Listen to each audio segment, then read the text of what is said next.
time we're learning, because we learned this before together. So parshas vayerah, 1991, Kafshin and Bais. Yedua. The Rebbe says it's known. Aside from knowing everything in Torah is a teaching. It's an instruction. They're instructions. Torah means hora, which means instruction. To each and every Jewish person, at every time and every place.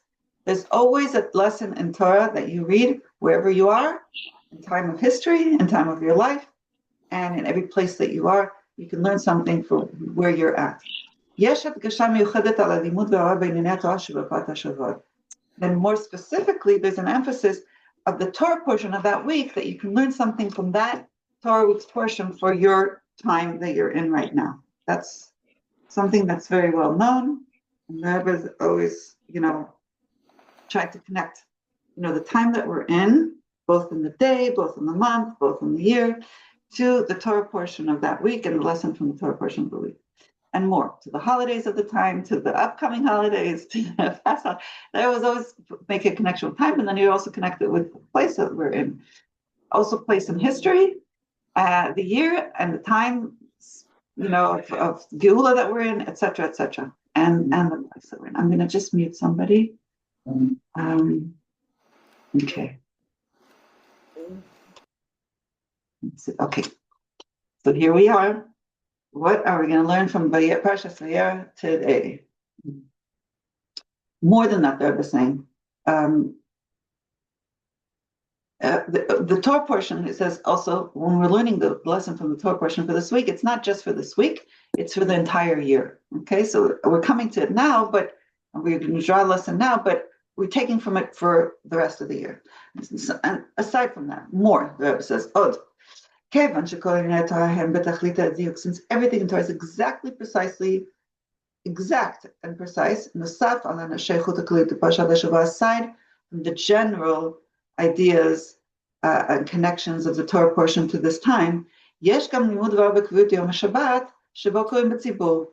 also connection specifically on the Shabbos that Torah portion is being read, when it's being read in public, and how that Shabbos is connected to that day of the month. The Rebbe likes to see, that's how we, when you're trying to bring a chiddush, one of the things the Rebbe wants us to do is to bring our insights.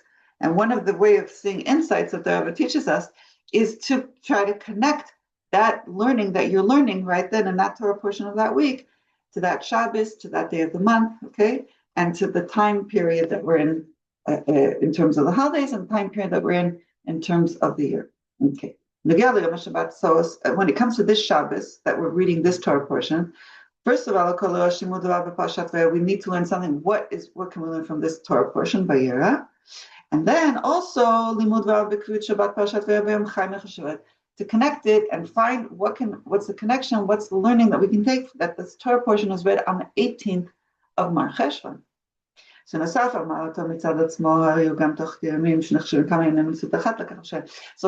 Chai Mar Cheshvan being a very auspicious day in whatever way it is that we can find something good about it, it's also within the 3 days of the Rebbe Rashab's birthday, which is the 20th of Mar Cheshvan. So there's the days that are leading up to that special day are also connected to it more.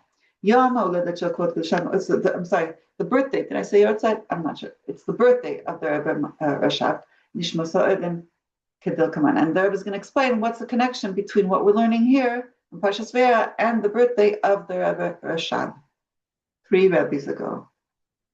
Okay, now that was Aleph. So the Rebbe is going to introduce how we're going to learn all these lessons. First, he's going to give us this very famous story and ask questions about it and explain what is the really deeper meaning and why is this, welcome Chavaracha, why is this story relevant to us now? So we know the story of the Bal Yom Holedis, the one who has the birthday, the Rebbe Rashab,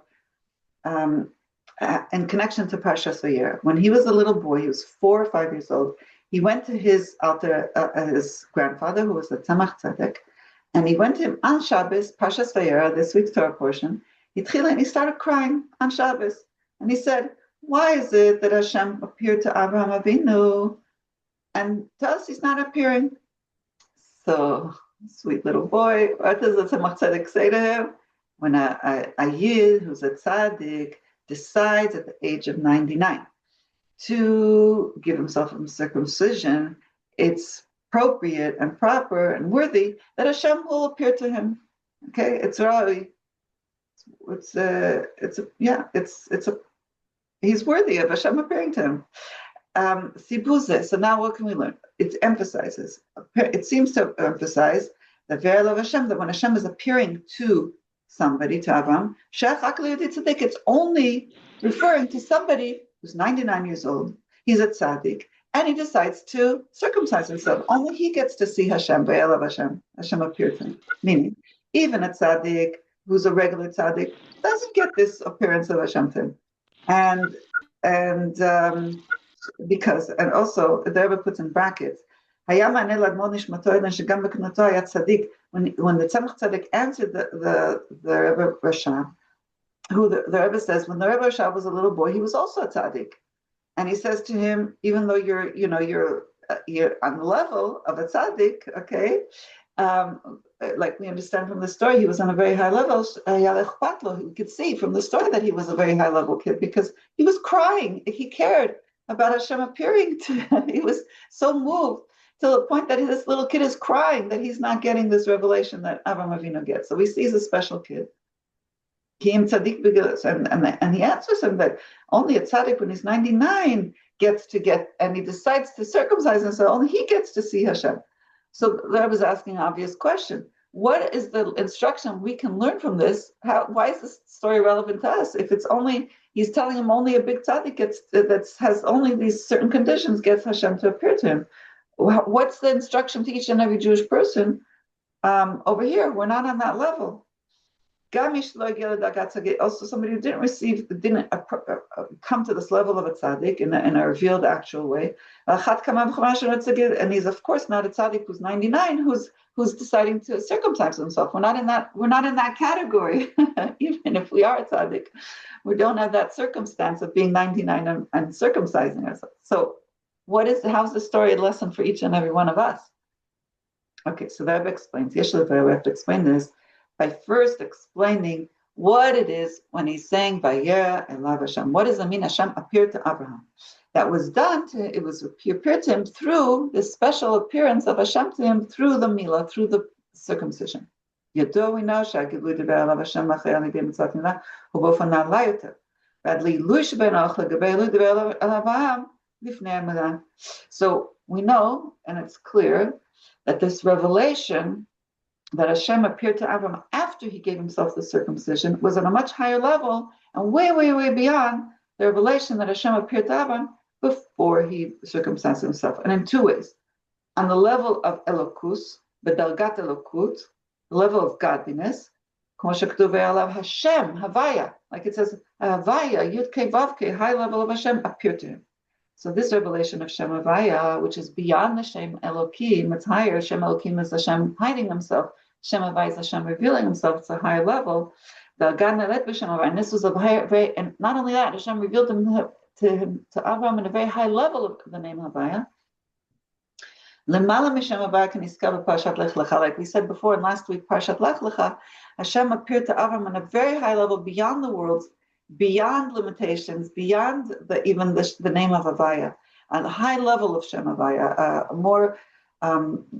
more unlimited level of Hashem that's beyond what a human person can normally get and receive in this physical, limited, finite body in a finite world.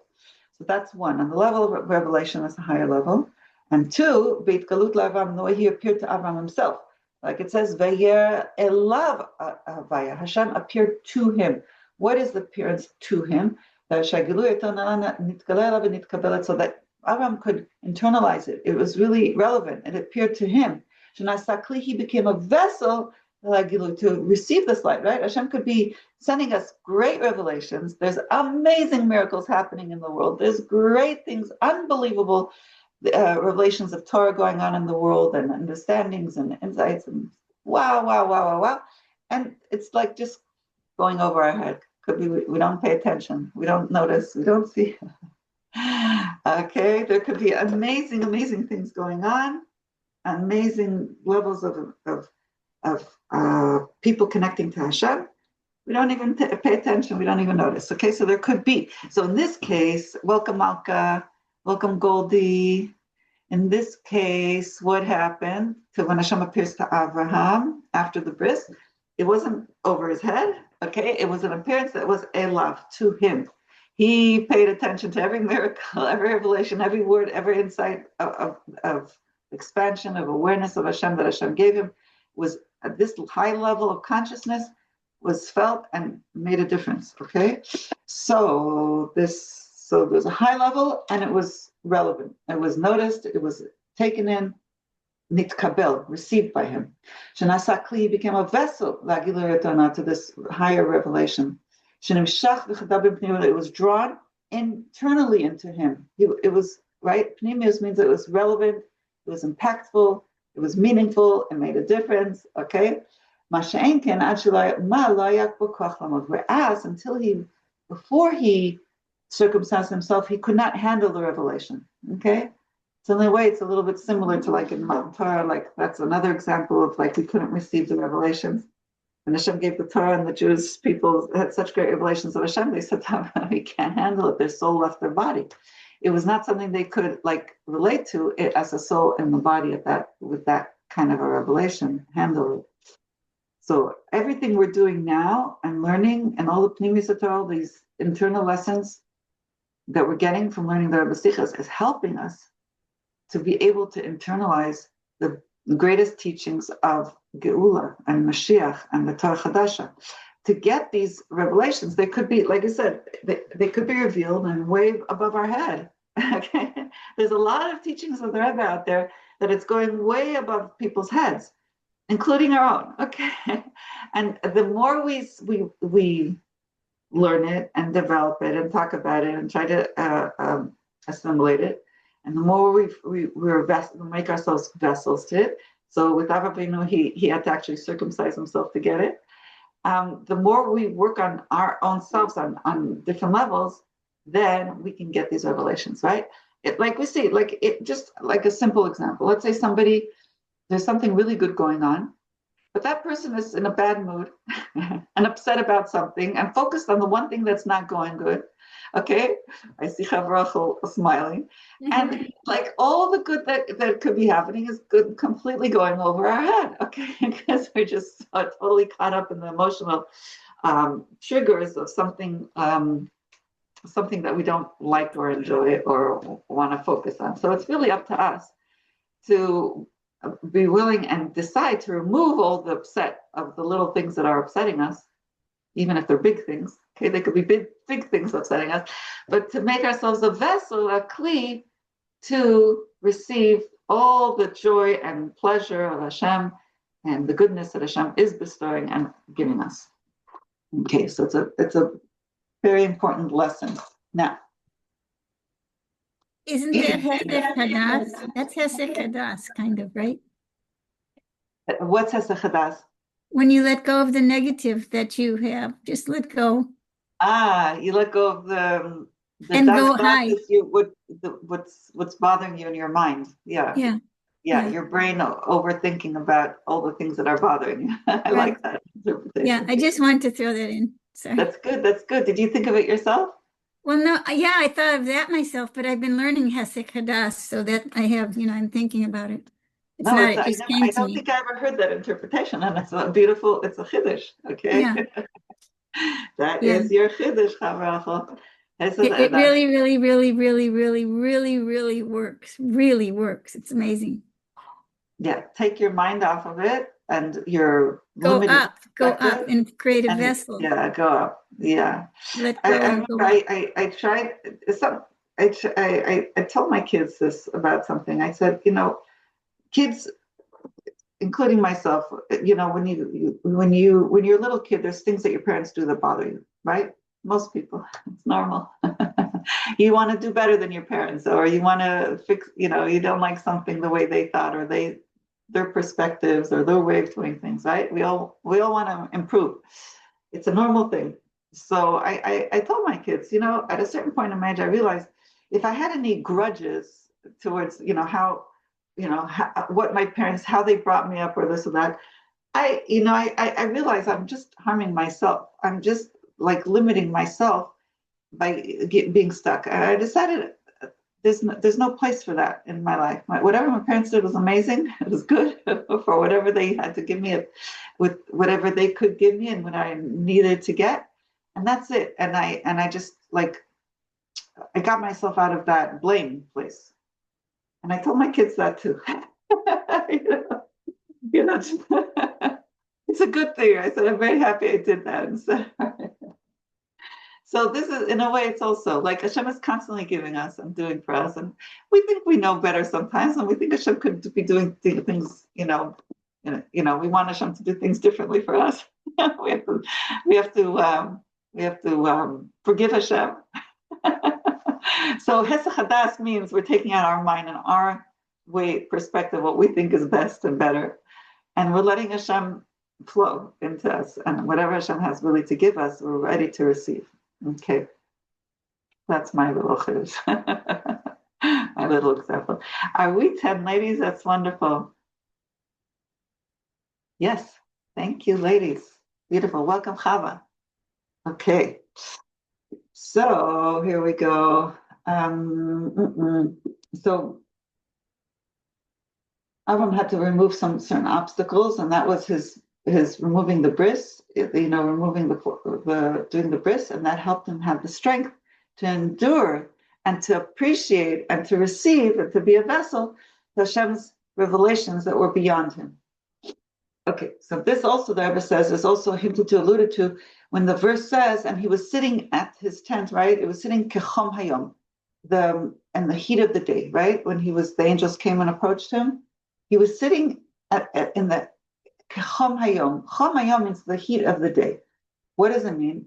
The rabbis say, Hashem made the day extra special hot. Why? According to Chassidus, the Rebbe explains deeper meaning is that Hashem actually made a great intense revelation of godliness.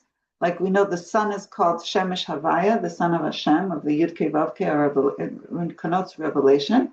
Again, without the covering of the name Elokim. Like we know Hashem, when he created the world, he had to use the name Elokim to cover himself, because as created beings, human beings, limited, finite, we can't receive Hashem beyond our capacity of our brain and our body.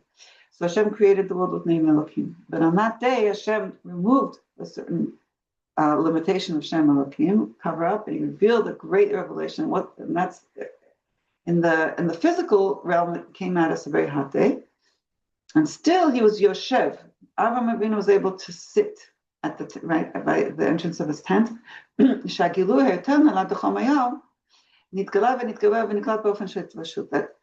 according to the Rebbe's explanation of Chassidus, is that even though there was such an intense revelation of godliness, he was able to sit, meaning he was able to receive this revelation behit yashvut, in a calm, settled manner, like sitting.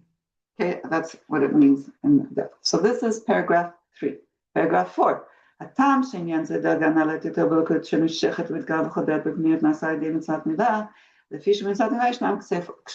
the Rebbe is now going on to explain why is it this mitzvah, the bris milah, circumcision, he was able to receive this high level of godliness revealed to him in a very internalized way. What is the connection between these high revelations becoming internalized to the mitzvah of bris? Now, the reason is, he says, bris has two opposite things going on, two extremes. Mitzvah milah, the bris milah is one of the highest mitzvahs of the Torah. It's beyond, it says, all the other mitzvahs. It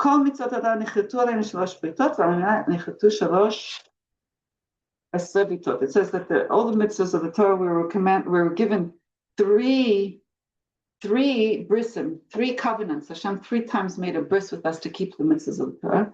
Whereas the bris milah, it says that Hashem made 13 covenants with us to keep the bris milah, the circumcision. And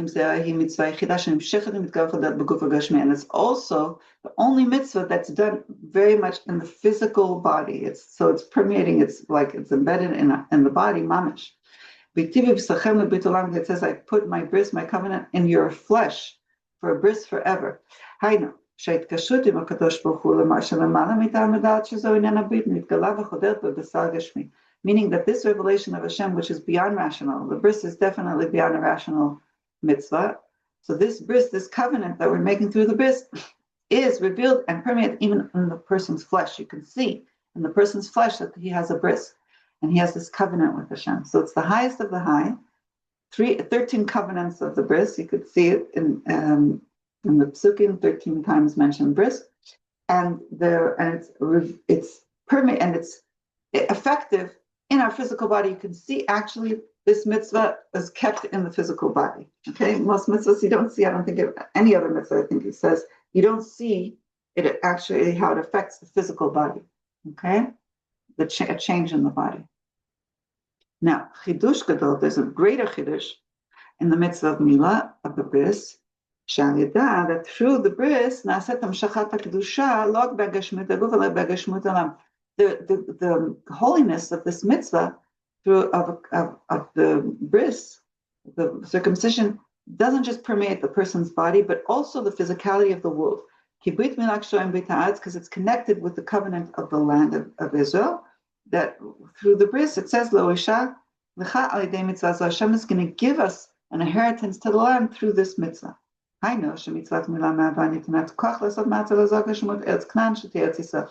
The meaning, what does this mean practically? Okay, the mitzvah, the keeping the covenant of the bris milah, the circumcision, it gives us the power and the strength to make this physical land, the land of Canaan, that it should be Eretz Yisrael, the land of Israel, which means it should be a land it wants to do the will of its maker.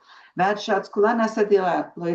the whole earth, the whole land, becomes a dwelling place for Hashem. Okay, it's a receptive and a place that begs to do Hashem's will.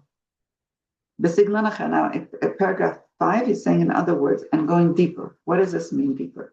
These two extremes that we have in the bris milah, the highest revelations, and in the physical body, and the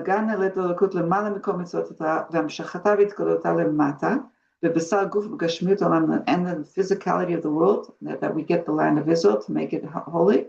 These two opposite extremes, the highest revelations in the body and in the earth of the land, are connected.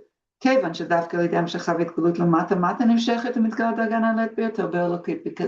specifically because we are drawing godliness into the lowest of the low, the physical parts of the body and the land itself, the physical land, it becomes holy. That makes us draw and reveal highest levels of godliness. And what's the explanation that explains? According to what we know, the whole purpose and mission of creation was because Hashem desired that we should have a dwelling place for a dwelling place for Him in this lower world. Meaning, not just that godliness is revealed in the higher realms, the spiritual realms that preceded the creation of this physical world, but much more. That the dwelling of Hashem should be specifically in this low physical world. Why? Because when Hashem reveals Himself in the whole higher spiritual worlds, it's just external revelations of Hashem. Giluim, it's manifestations of Hashem's light being revealed.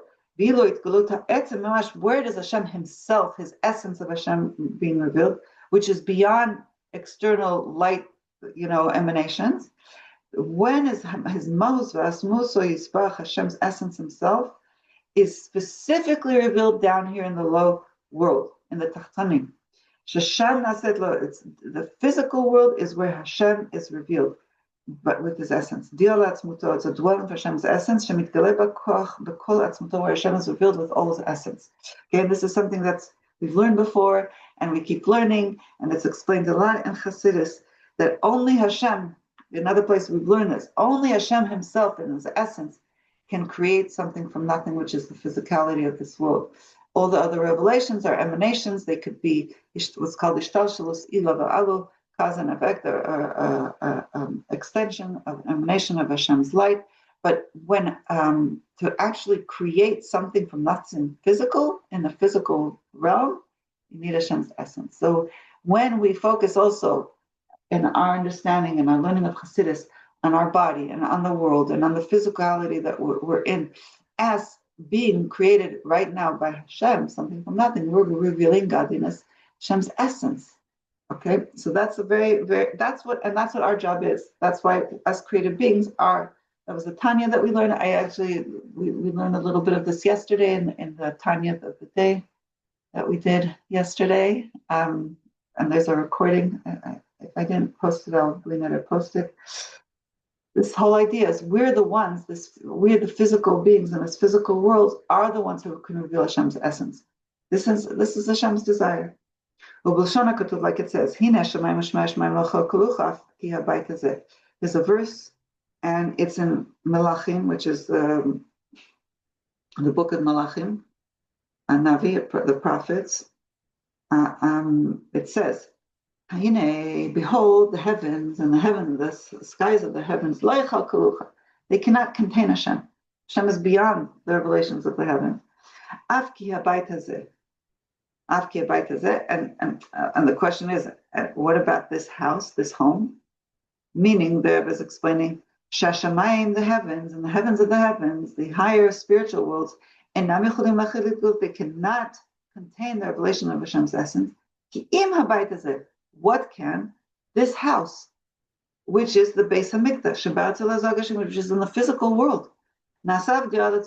Specifically in the Bais Hamikdash, in the physical building, in the physical world, we make a dwelling for Hashem's essence. From there, Hashem's light is spread out to the world. The whole world becomes a dwelling for Hashem. So this whole thing, this whole idea, we're learning about this more. I was learning with Rabbi Wolffe on Shabbos, and we were learning yesterday in Tanya. This whole idea of making the dwelling place for Hashem, we are revealing godliness in the world. The vayerah of Hashem, this revelation of godliness is happening through us. It did not happen in the 6 days of creation. We have to be the conduits to actually receive this revelation in the physical world for it to be revealed. Okay, so we're very important parts of creation, and we're a very important part of making Hashem's revelation in this physical world happen. We have to be the ones receiving this and making it happen. The way we make it happen is through the Torah and mitzvahs, and the way we make it happen in a way that we can actually internalize it and understand and receive it is through learning the inner dimensions of Torah, Chassidus. Okay? Otherwise, the Torah is very external. It could be very external. It can be just Torah that's not utilized to actually connect Hashem on the deepest levels. But when we're learning Chassidus, that, and we're going to learn this more from the Rebbe, how the Rebbe brings that in, that's what makes the revelations of Hashem actually become internalized within us. Okay? Very important. Now,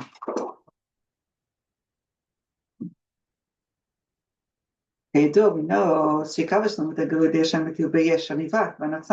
that the main and the wholeness, the completion of the revelation of Hashem's trueness, true essence, the true yesh, is in the physical created yesh, the created physical beings.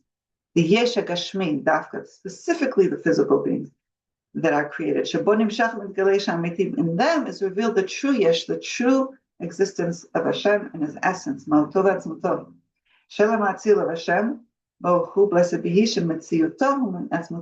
His existence is from His essence. Only Hashem in His essence has the power and the ability to create something from nothing, without any other external reason, pressure, cause, and effect. No, it's Hashem's essence without anything making it Hashem, causing Hashem to do it. It's Hashem's essence in its purity, entirety, not dependent on anything else. And there's nothing before Hashem making it happen, right? This is it. It's Hashem's desire, purely Hashem Himself and Hashem's desire.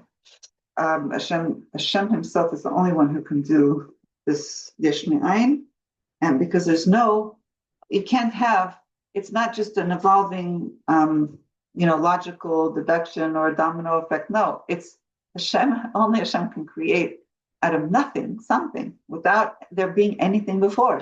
Okay, so that's Yes, me. Yeshmer is something from nothing. Ein is nothing, Okay. right? It's not like Hashem took dirt and created, man. Okay, the famous story. Nobody can emulate this. So he can. He's the only one who could create nothing from something. Therefore, Something his from word, nothing. something from nothing. Physicality from nothing. Thank you. Something from nothing. So therefore, his words and his Torah, when we adhere to them, that's when we are bringing, I don't know what to call it, to earth, like to our reality, to our existence, to our physical existence on this earth, because only he can do it. And so we can only access that through his words in Torah, to actually understand them as deeply as we can and apply them. That's exactly. our only so way. To bring it to pneumius, this is what I just mentioned. Thank you for reviewing it in your own words. It's like, I see that you're getting it. I appreciate it. Is that when we internalize it, that's the pneumius. How do we bring it internalized? We're going to read some more that I was going to say. Is through learning in the dimensions of Torah, we can actually take it in the pneumius that should be relevant, meaningful, impactful, that it's a real connection. It's not just a high hoo-ha revelation that is glossing right over us. Okay, that we're not. But we do that through digging into the depths of the Torah and our holy and Torah scholars, Rebbes, who have done that for us and giving over his words in ways we can relate to and understand in a deeper way. Well, that's one level, and then we have to go even deeper and reveal our own understanding and insights through learning the inner dimensions of Torah and making it relevant. Because we're alive today, so therefore each and every one of us can do that. Yes. Meaning, if we cling to the words, like the point is, the portal, the power, the essence is in the word. There's nothing else. It's in the words that Hashem gave us. He gave us a physical Torah. That's why he gave us Moshe. He spoke to us and he gave it to us. Yes, we're very blessed. So we don't have to be confused. We don't have to be unsure. We don't have to make things up. We just have to go to the source. Yes. And then there's the revealed parts of Torah, and then there's the inner dimensions. So we need both. Okay. Now let's go on to Vav. This idea of Hashem creating Yesh Me'ayin. Okay, if you want, we can also discuss it more later. It's a long parsha. Okay. Keep going. What are we up to? You were saying those last words. Yeah, we could always backtrack. We did 5. Continue. We finished 5.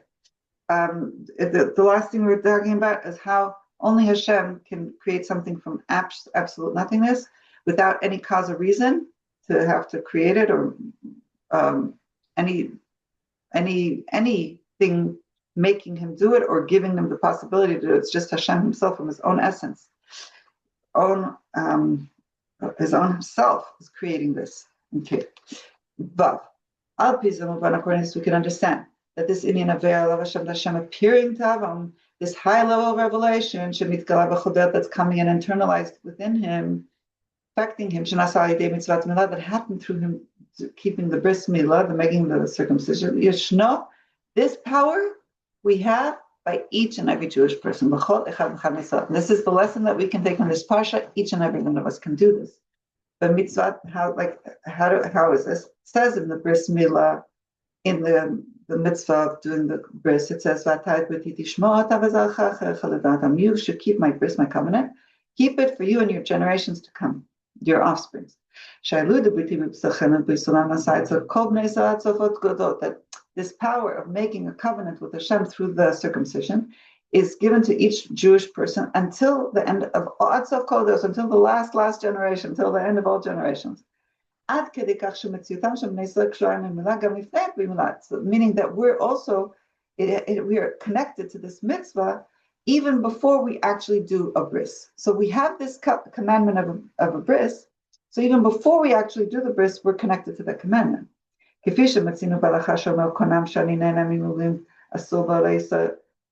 David, can you help me with this? This is Aramaic. Afal pishin that afal gab delo mehele commanded mehele damo. I'm having pleasure, mimulim, from those who are circumcised. Asur b'aleisa, a person who says that, I guess, I'm getting benefit from those who are circumcised. Asur b'aleisa, he's not allowed to something with those who are circumcised. Those who are not circumcised. Also, no, he's tied up. He's tied up with those who are not circumcised. With those who are not circumcised. Yeah. Was it his nene? אף על פי שאינם מהולים כמי שמהולים נחשבים. קונם שאני נהנה ממולים אסור בעלי ישראל. That's from the Gemara in the Third. Yeah, he's making a shivua. He's making a neder. He's making a swear. I benefit from those who are circumcised. Also by Israel, and it's also recited afterwards, or he's forbidding himself to with anybody who's not circumcised. And so he says, even if they're not moving, these ones who are not circumcised, even if they're not moving, they're going to be considered like they are circumcised. Okay. Similar to a woman who's also, the Rebbe says, damya. She's similar to one who is already circumcised.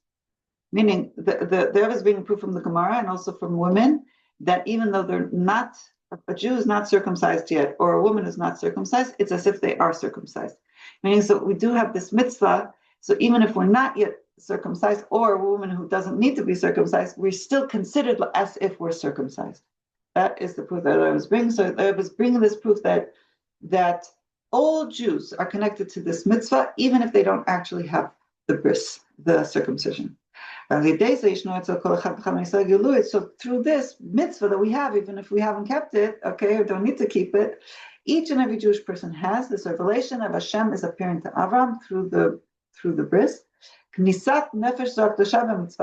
is the entry of the Holy Soul through the mitzvah of the bris. So even if somebody didn't get the bris, the Jewish soul enters them. And same thing with the woman, and same thing with the Jewish person who didn't have a bris. This still has this appearance of Hashem to him. The holiness of his soul is coming to him. Now, Nefesh HaKadosha, this holy soul, which is the Nefesh Elokis, the godly soul, we call it, this is the higher level of godliness. It's a chelek elokam mimal mamash. It's a portion of Hashem above mamash. When you catch something of the essence of something, you catch the whole thing.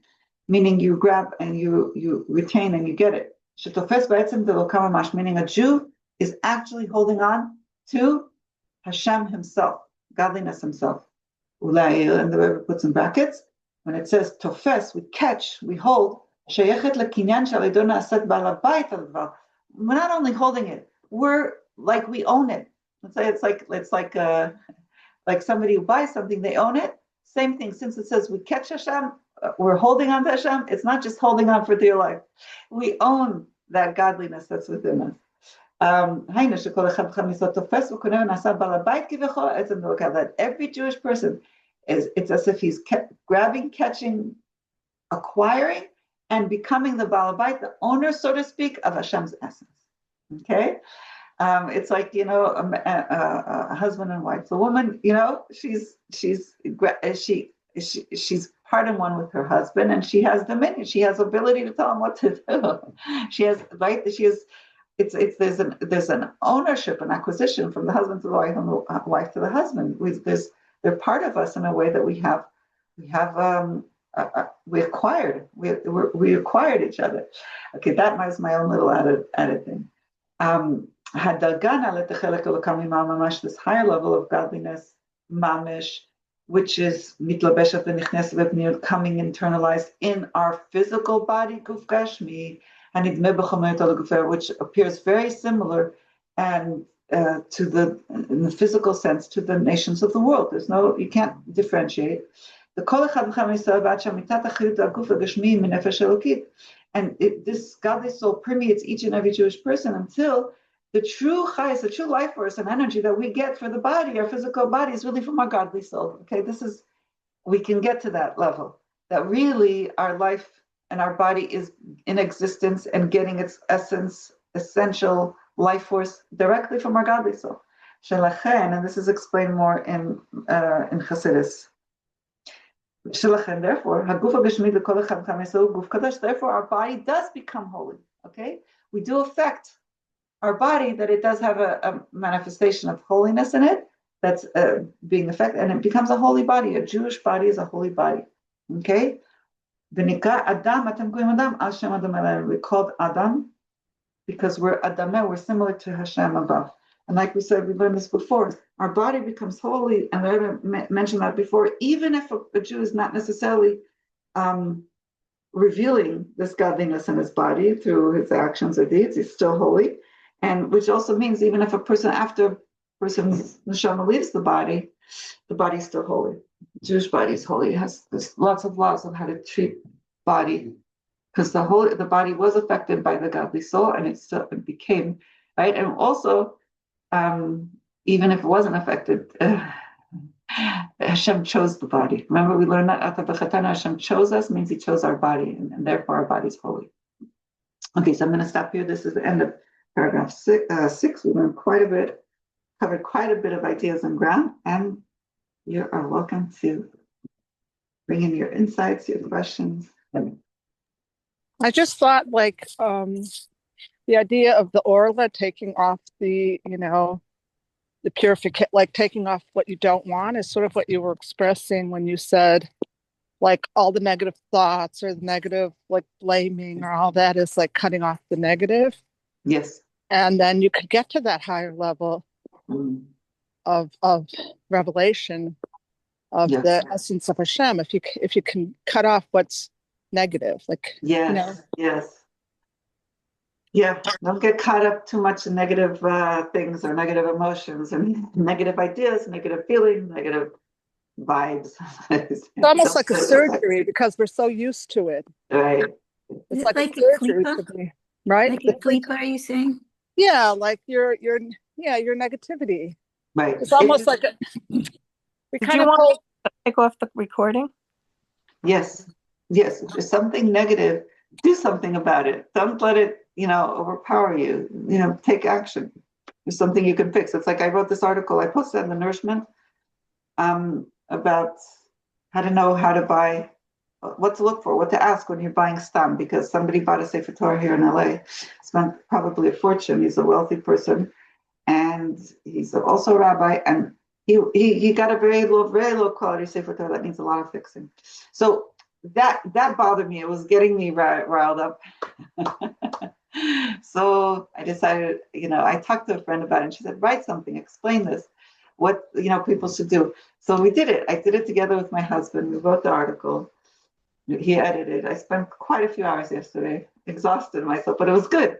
It did something about it. Now I'm not so upset about what happened because something good came out of it, a new understanding, a new insight. So if something's bothering you, do something. Don't just go eat chocolate, okay? That's like the surgery, right? But that too, you can have chocolate while you get it. Okay, but not too much. Is that like the surgery, though? If you cut away what you don't want, you're like already doing something, an action, like the person. Yes, it's like a surgery, right? I was sweating away trying to figure out also the nuances of what to put into the article and how to write it. That's beautiful. That's beautiful. Yeah. And AI helped. But my husband really is the one who has all the information. The information, yeah. So I posted it. Taking out the negativity. That's what you're saying. Yeah, right. I didn't let you channel that. Right. Whatever right. was because about to do something about it. Do something good. Right. With it. Right. Because I think we tend to be. I don't know about other people, but our comfort is to be like that's our go-to. Like, what's wrong? What's bothering me? What's not right? And so to cut that away it's sort of a surgery, like be more in Yes. the, yeah. Yes, Well, yes, yes, if it's compared to a klipa, that's sort of like a klipa because you yes. take off the outer shell, Not or a you peel sham. the onion or whatever. Right, If you're the right. metaphors. It's like a surgery. Yes, yes.